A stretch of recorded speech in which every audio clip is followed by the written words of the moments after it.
Welcome back to Investies. I'm your host, Linda Garcia, and this week on the podcast, we will be discussing immigration as an economic solution versus a political issue. But before we get into that, I just want to take a quick moment to give my appreciation to our latest Patreon contributors.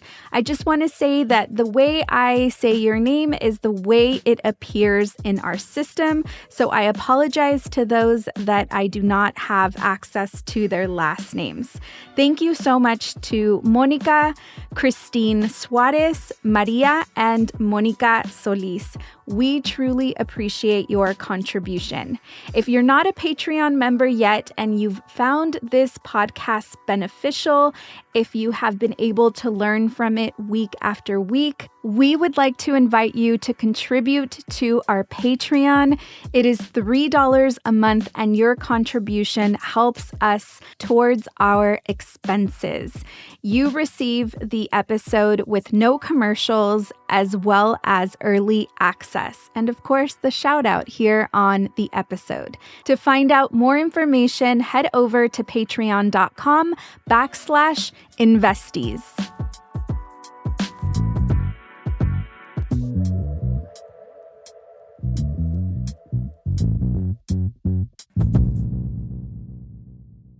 Since moving through the process of campaigning, making the decision to actually become a candidate, one of the things I've been so excited for is having the ability to look at issues through an economic lens.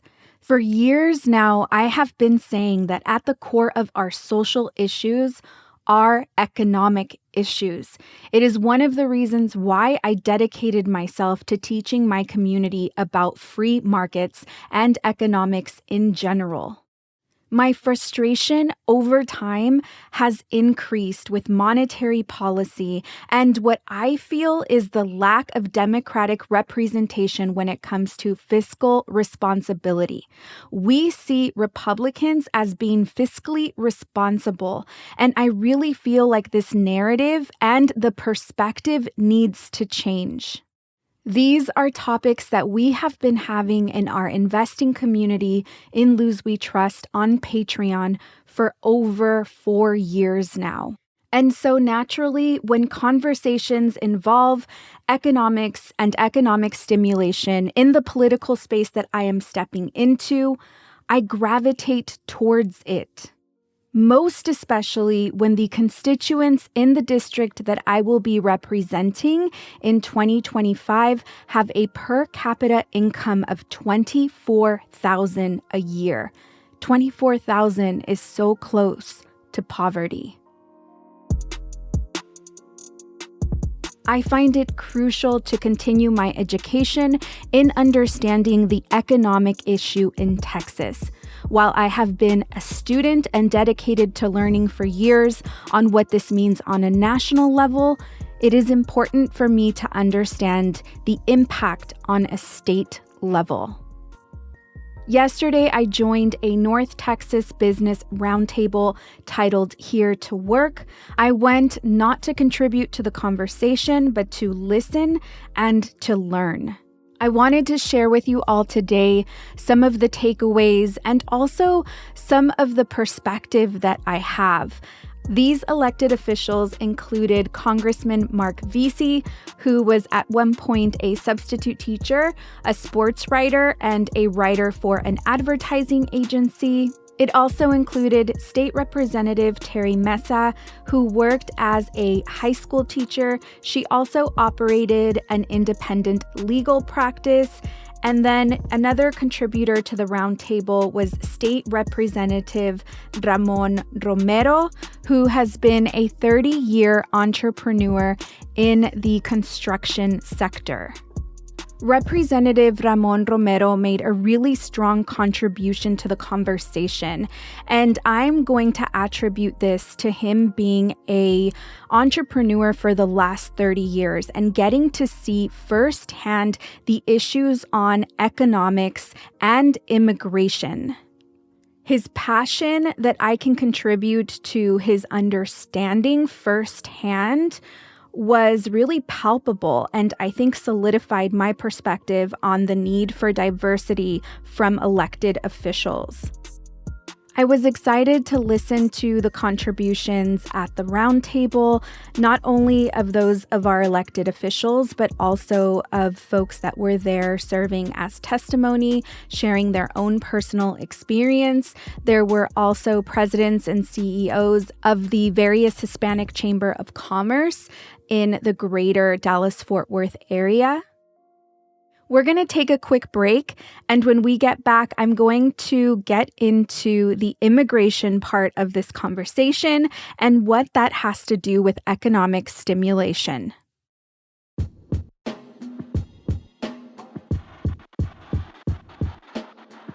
Investies, if you are enjoying this podcast week after week, if you find it beneficial, if you're learning from it, I ask you for a big favor. Please head over to Apple Podcasts and consider rating and reviewing the podcast. This really helps to amplify our work and shows the interest. We currently have so many of you listening to us weekly, but our reviews are not reflecting it. So I'm asking for a favor. Please, if you are enjoying this content, let me know by leaving a rating and a review. Thank you.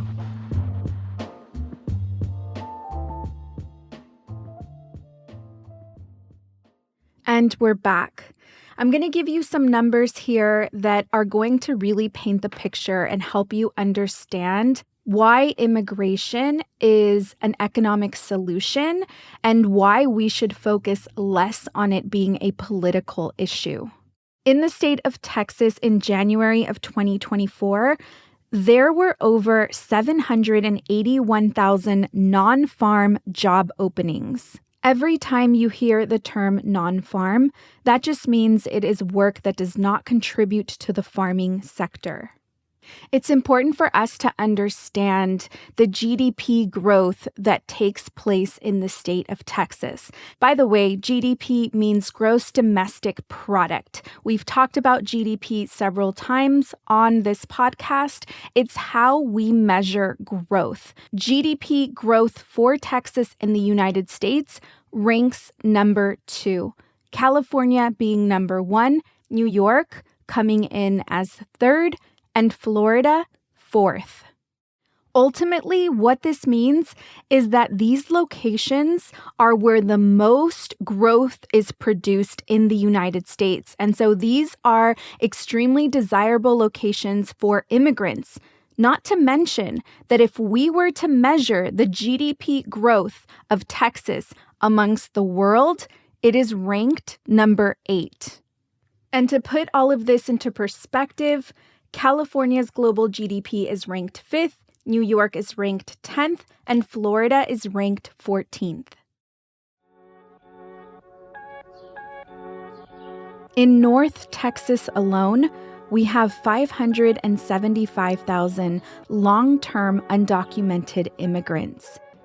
These folks have already been integrated into our systems. We have population to fill job openings. Having 781,000 job openings are too many openings. We have to move towards a solution in filling these job openings. And we can begin to do that with making processes and resources available for undocumented immigrants. The United States is dependent on the state of Texas, California, New York, and Florida to continue its GDP growth so that we can sustain our rank globally.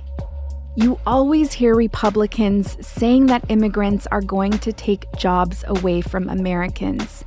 But if we actually look at the data, you can see this just isn't true. Immigrants are not taking our jobs.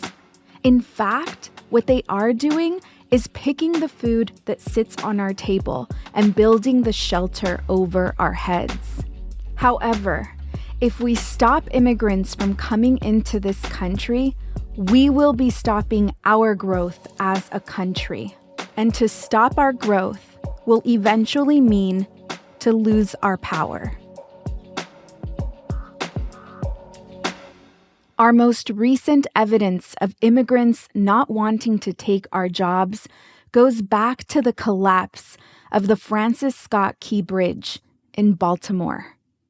Immigrants make up less than 10% in Baltimore, and yet all of the folks that were working on that bridge were immigrants from Guatemala, Honduras, El Salvador, and Mexico. I don't know of one person, one citizen, that has the legal right to vote that actually wants to be working on potholes in the middle of the night in 40-degree weather.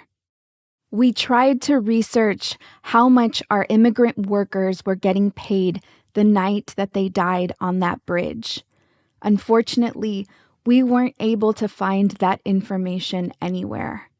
One of their colleagues, Jesus Campos, who works for the company, did state that they are low-income families. No surprise there that our comforts, like bridges, houses, food on our table, are all coming from unprotected, low-income families. What I can find, however, is how much it will cost to rebuild this bridge. And it's important for us to understand that the bridge will be built on the backs of immigrants. Aside from the fact that the actual jobs that are available are jobs that we do not want to do, the other massive issue is the lack of increase in population. We are not having children. I found a press release from the U.S. Census Bureau. The press release is dated from November of 2023, and it is titled, U.S. Population Projected to Begin Declining in the Second Half of the Century. This is a projected issue, and this is the first time that the U.S. Census Bureau looks this deep into the future since 2000. They have laid out 3 scenarios in this press release. The first scenario is a high immigration scenario. The second scenario is a low immigration scenario.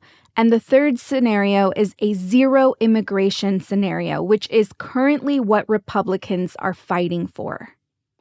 The high immigration scenario is projecting a population increase to reach 435 million by year 2100. In the low immigration scenario, population is projected to peak at around 346 million in 2043 and decline thereafter. In the zero immigration scenario, the population declines would start in 2024. This is the complete absence of foreign-born immigration, and it is currently what Republicans are fighting for. We must acknowledge the significance of immigrants and their contributions to our country. Unfortunately, hate and racism have clouded our judgment, preventing us from recognizing their valuable contributions. Rather than focusing on long-term solutions or identifying long-term issues, we use race as a political tactic to gain votes. Our focus is purely egotistical, and we fail to see the bigger picture.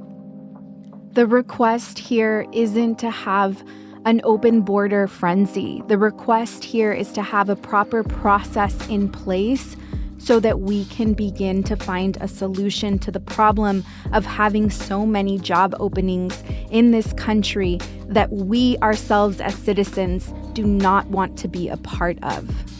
Representative Romero's take on the immigration issue at the roundtable was truly enlightening. His employees, who have gained years of experience in construction, have unfortunately been deported, causing a loss in qualified workers for his company. This has resulted in him having to contend with increased expenses and difficulty in him finding qualified workers, which ultimately affects the citizens of Texas. This ongoing busing of immigrants out of the state by Abbott only exasperates the situation. This type of perspective and advocacy can play a significant role in finding a solution for immigrants in our country. And this is why it is so important for us to elect officials with diverse backgrounds and experiences. If you are an entrepreneur and you identify with the need of having immigrants legally in this country to stimulate the economy, then there will be a link located in the description of this podcast. Join the hundreds of entrepreneurs across the United States that have already signed this letter to President Biden. I want to give a special thank you to the American Business Immigration Coalition Action for hosting this roundtable, bringing up important points and identifying actions that we can take today in order to make it possible for immigrants to work legally in this country. You're listening to Investies, a Cosmic Standard and In Luz We Trust production. A special thank you to the team, Asia Simpson, Eliza Smith, and Jacob Winnick.